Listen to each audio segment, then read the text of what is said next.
السلام علیکم. آج میں نے 9 بجے ایک چھوٹی سی محفل رکھی ہے. آپ سب ضرور آئیے. اس محفل میں chicken broast, cold drinks, pizza, سموسے، چاٹ پکوڑے، دہی بلے، آئس کریم اور برگر سے ہونے والے نقصانات کے بارے میں بتایا جائے گا. آنا مت بھولیے گا آپ سب.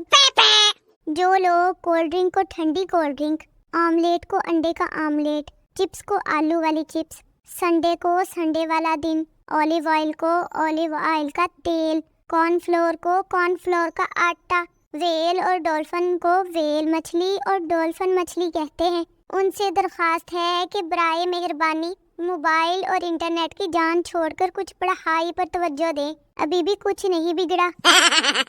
سارا ہفتہ صبح جاگنے میں موت آتی ہے اور اتوار والے دن ایسے آنکھ کھلتی ہے جیسے میں نے قوم سے خطاب کرنا ہو. استاد پپو سے: پپو، یہ خوش فہمی کیا ہوتی ہے؟ پپو بولا: سر، آپ کو مس ارم بلا رہی ہیں. استاد نے فوراً پلٹ کر دیکھا تو کوئی نہیں تھا. پپو بولا: سر، یہی تو خوش فہمی ہے. ٹیچر عائشہ سے کہتی کہ انگلش میں لڑکے کو ہی کہتے ہیں اور اگر بہت سارے لڑکے ہوں تو ان کو کیا کہیں گے؟ تو عائشہ بولی: مس، ان کو ہی کہیں گے.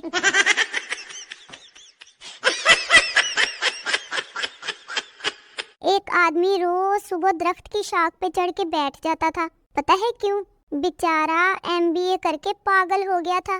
اپنے آپ کو برانچ مینیجر سمجھتا تھا. ایک دیہاتی عورت چیک کیش کروانے کے لیے گئی. مینیجر نے کہا کہ بی بی یہاں سائن کرو. عورت بولی: ہے سائن؟ وہ کیسے؟ مینیجر نے کہا: جیسے جیسے خط کے آخر میں لکھتے ہیں نا، ویسے ویسے ہی یہاں لکھو. تو عورت نے لکھا: فقط تھوڑے کاکے دی ماں. ملک میں سرکاری ہاسپٹل جانے کا مطلب ہے جان سے ہاتھ دھونا اور پرائیویٹ ہاسپٹل کا مطلب ہے جائیداد سے ہاتھ دھونا. اس لیے ہاتھ دھوتے رہیں تاکہ دونوں جگہ جانے سے بچے رہیں.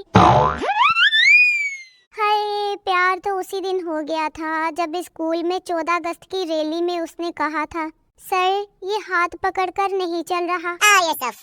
چوم کر اس کے ہاتھوں کو میری وفا کو جوش آیا. واہ واہ واہ واہ. چوم کر اس کے ہاتھوں کو میری وفا کو جوش آیا. پھر کیا؟ اس کے بھائی نے دیکھ لیا اور مجھے ہاسپٹل میں جا کے ہوش آیا. نو. ہائے، میں نے اس سے پیار کیا سچا اور بدلے میں ملا بس ہم اور اچھا. اس کے عشق کو اس کی شادی پہ دفنا آیا ہوں. خالی لفافہ دے کر روٹی کھا آیا ہوں. لڑکی کے پاس ایک پٹیاں پڑھانے والی دوست ضرور ہوتی ہے جو کہتی ہے: اگنور کر اگنور، خود ہی آئے گا، دیکھ لینا. آپ کی خدمت میں ایک شعر عرض کرتی ہوں. عرض کیا ہے: ساجن تیرے پیار میں، ساجن تیرے پیار میں، ہم جا وجے دیوار میں. واہ واہ واہ واہ، کیا شعر بولا میں نے. کاش میرا بھی کوئی بندہ ہوتا تو 14 اگست کو بلاک کر کے آزاد ہی کر دیتی. ٹنگ ٹنگ ٹنگ.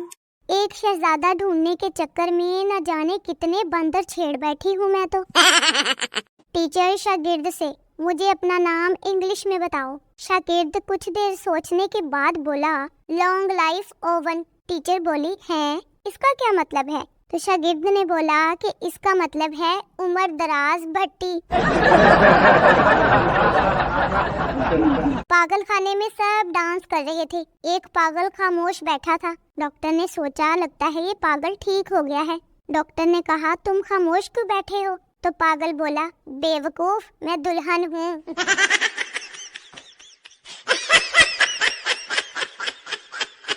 ٹیچر نے کہا کہ اگر ملک میں پانی ختم ہو جائے تو کیا اثرات مرتب ہوں گے؟ تو بچہ بولا کہ دودھ خالص ملنے لگے گا ٹیچر جی.